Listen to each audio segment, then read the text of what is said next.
Number 1 is Armin Meiwes. In 2001, Armin Meiwes put out an online solicitation looking for a well-built 18 to 30-year-old to be slaughtered and then consumed. Not good. On March 9th, 2001, Meiwes met up with fellow German Bernard Jargon Armando Brandt, who had agreed to be eaten. The two filmed each other frying Brandt's cut-off member and attempting to eat it before Brandt's ultimate demise.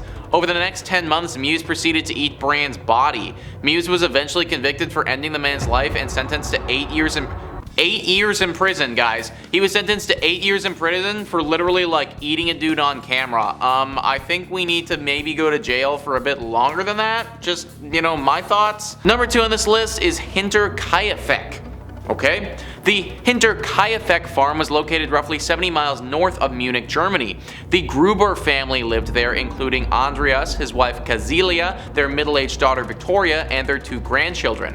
In 1921, their maid quit. She claimed the farm was haunted and that she had heard footsteps in the attic. It took until 1922 for the Grubers to find a new maid. One day, Andreas reported that he had found footprints in the snow leading from the forest to the house, but he could not find any leading back to the forest. He began hearing footsteps in the attic and reported other strange events. On April 4th, 5 days after the Grubers had last been seen, a search party uncovered a gruesome scene. All of the household occupants, including the new maid, had been skillfully slain with a pickaxe. It had been the maid's first day of work on the farm. 4 of the cadavers, including that of Andreas, were stacked neatly on top of each other. Perhaps the strangest part of the case is that they found evidence of the culprits staying at the farm for several days afterwards. The livestock were fed and witnesses had seen smoke coming out of the chimney over the weekend. Despite this, no arrests were ever made and the case still remains unsolved to this day. Yo, not cool that we've never found out who did that. That's a bad thing, and we should probably get to the bottom of it, folks. Just, you know, I think maybe we should do that. Number 3 on this list is the disappearance of Frederick Valentich. On October 21st, 1978, Frederick Valentich was flying a Cessna A182L light aircraft from Moorabbin, Australia to Kings Island. At 7:06 p.m., Valentich radioed Melbourne Flight Service to report an unidentified aircraft flying roughly 1,000 feet above him. He reported 4 landing lights visible above him that were moving erratically. His last words were, "It isn't an aircraft," interrupted by a strange metallic sound. Valentich was never seen again. Oof. Okay, UFO. I mean, like, that's what it actually is. It's an unidentified flying object.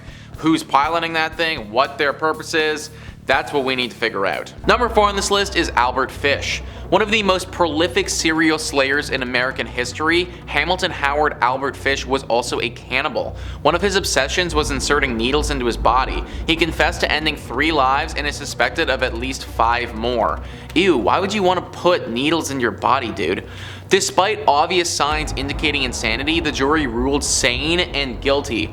As one juror later explained, it was because they felt he should be executed anyway. Okay. On January 16th, 1936, Fish's last words were reportedly, "I don't even know why I'm here." It is rumored that the needles in his body caused old Sparky to short circuit. Yo, that's just one big, like there's so many, you know, I don't even want to unpack that, guys. There's just so much involved in that. We gotta like take that, we gotta put that over here, because like, whoa, there's a lot to break down there. Number 5 is Unit 731. During World War II, Unit 731 was a covert Japanese research facility for biological and chemical weapons.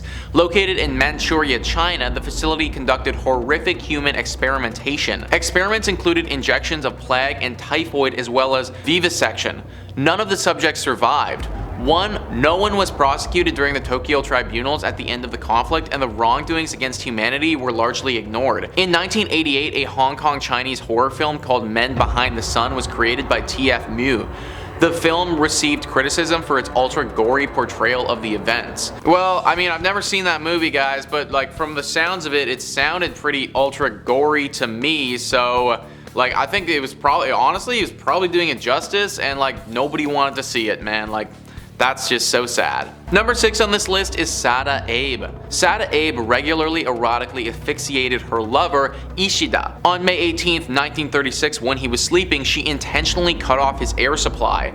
Yo, not cool. She then cut off everything in his nether region and carried it around with her in her kimono. She unsuccessfully attempted to commit necrophilia with a dismembered member. The incident became a national sensation in Japan. After being taken into custody and charged with ending her lover's life, Sade Abe spent 5 years in prison. After her release, she assumed an alias. In 1969, she disappeared only to eventually be found in a Kansai nunnery. How did she only spend 5 years in jail, guys? Like, she's straight up like, wow. That's triggering for me. Wow. That's all I got is wow. That's crazy. Number 7 is the band Mayhem. While performing, Dead, the lead singer, would often cut himself with hunting knives and broken glass. Additionally, the band often had pig or sheep heads impaled on stakes and planted at the front of their stage. No. Later, Dead killed himself to complete his image and left a note saying sorry for the blood, cheers. A band member found him and before alerting police proceeded to take a photo of his friend's dead body. This image was later used as their album cover. This is messed up, dude. This is just like, yo, like this is not cool. This is like what we're supposed to be making art here and we're just like, Number 8 is June and Jennifer Gibbons. June and Jennifer Gibbons were identical twins who grew up in Wales. They became known as the Silent Twins since they only communicated with each other. They wrote works of fiction. Both women were admitted to Broadmoor Hospital where they were held for 11 years. June later blamed this lengthy sentence on their selective muteness. Juvenile delinquents get 2 years in prison. We got 12 years of hell because we didn't speak. We lost hope, really. I wrote a letter to the Queen asking her to get us out, but we were trapped.